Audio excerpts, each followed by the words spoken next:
Hello students, good morning to all. Welcome again in the online classes of Ravas Senior Secondary School. I hope that you all are safe at your homes.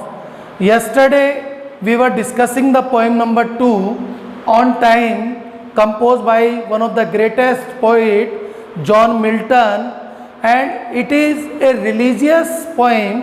ये एक religious poem है, you can say, क्योंकि वो religious person थे John Milton काफ़ी, और वो religious poem में yesterday what we discuss about that, कल हमने डिस्कस किया कि the poet is addressing the time that is full of mean vices, ऐसा टाइम जो फुल ऑफ मीन वाइसेज है, ऑल काइंड्स ऑफ इविल्स है, और उससे वो क्या रिक्वेस्ट कर रहा है, उससे वो रिक्वेस्ट कर रहा है कि move as early as possible from here or from the earth so that a new world can be created, ताकि एक नया वर्ल्ड बनाया जा सके, that is away from the mean vices, जो कि दूर हो किससे, सभी प्रकार के इविल डीड से, वायोलेंस से, हैटर से, सेल्फिश फीलिंग से. Okay, now we are moving ahead. Okay,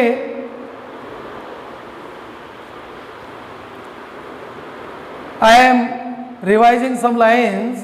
Okay, for when each thing bad thou has entombed, what is the poet saying? कि जब वो टाइम अपने साथ सारी बुरी चीज़ों को, all kinds of evils को अपने साथ लेकर चला जाएगा, and last of all thy greedy self consumed, और all kinds of, जो चाहे वो greed हो, चाहे वो violence हो, hatred हो, फीलिंग ऑफ जेलियसी हो, सेल्फिशनेस हो, वो सबको अपने अंदर कंज्यूम कर लेगा, then a new world will take birth, तब एक नए संसार का क्रिएशन होगा. Okay, then long eternity shall greet our will bliss.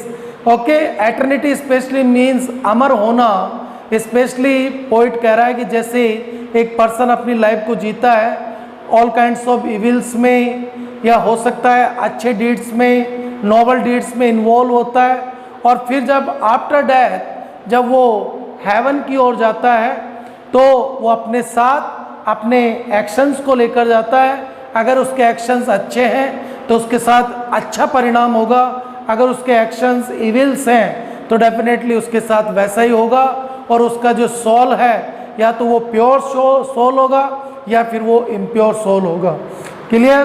तो क्या कह रहा है कि आफ्टर दैट, जब इस टाइप का टाइम चला जाएगा, क्योंकि आप सब देखते हैं, you all know very well कि जो ह्यूमन बीइंग है उसका बर्थ इस अर्थ पे हुआ है तो वो एक पर्पस से हुआ था. And what is the purpose? To help the mankind, to serve the mankind, मानव जाति की हेल्प करने के लिए, मानव जाति की सेवा करने के लिए. लेकिन हो गया बिल्कुल opposite.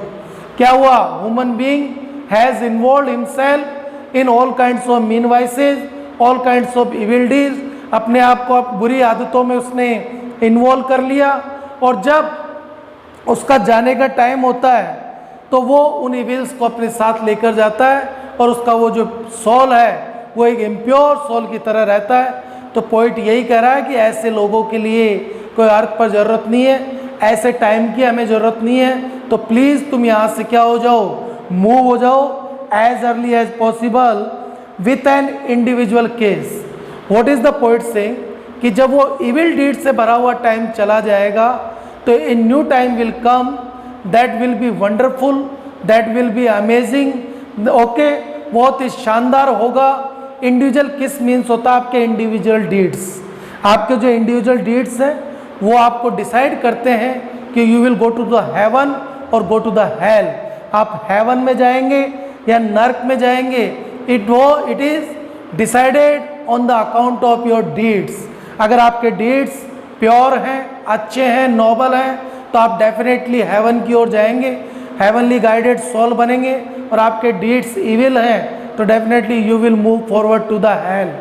Clear? When everything that is sincerely good, और जब वो बुरा टाइम चला जाएगा, इविल टाइम यहाँ से चला जाएगा, the new world will come that is full of good feelings, that is full of noble deeds, everybody would be honest, everybody would be sincere, everybody is ready to help others, everybody would love others, okay, everybody would take care of others.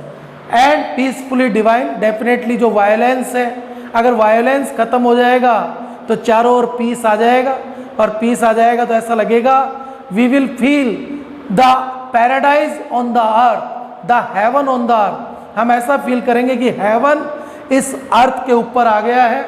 With truth peace and love shall ever shine. और क्या होगा? In the place of mean vices the noble deeds will take place of them.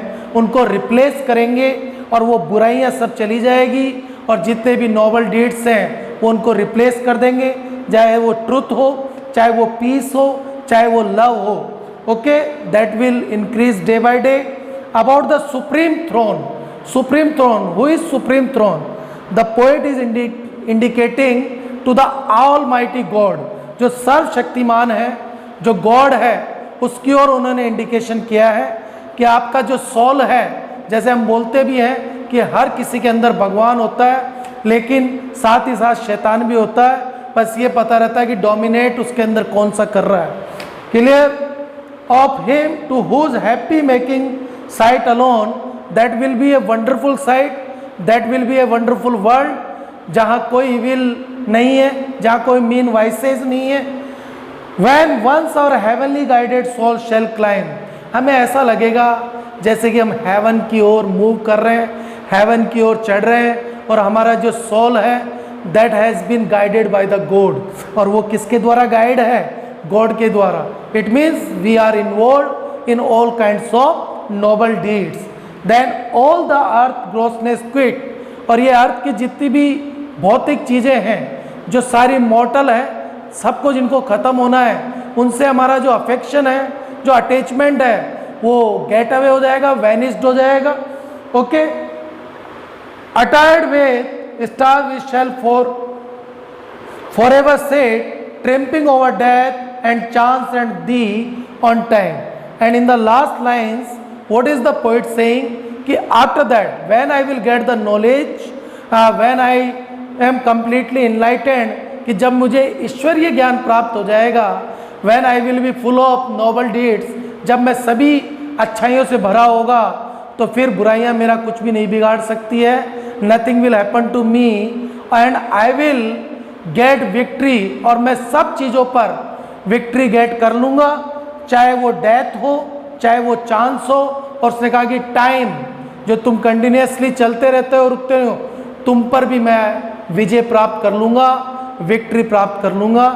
That's all for today. I hope that you all have got my point. Now what is the homework for the students? The students will write down the complete explanation of the religious poem on time composed by John Milton. Have a nice day.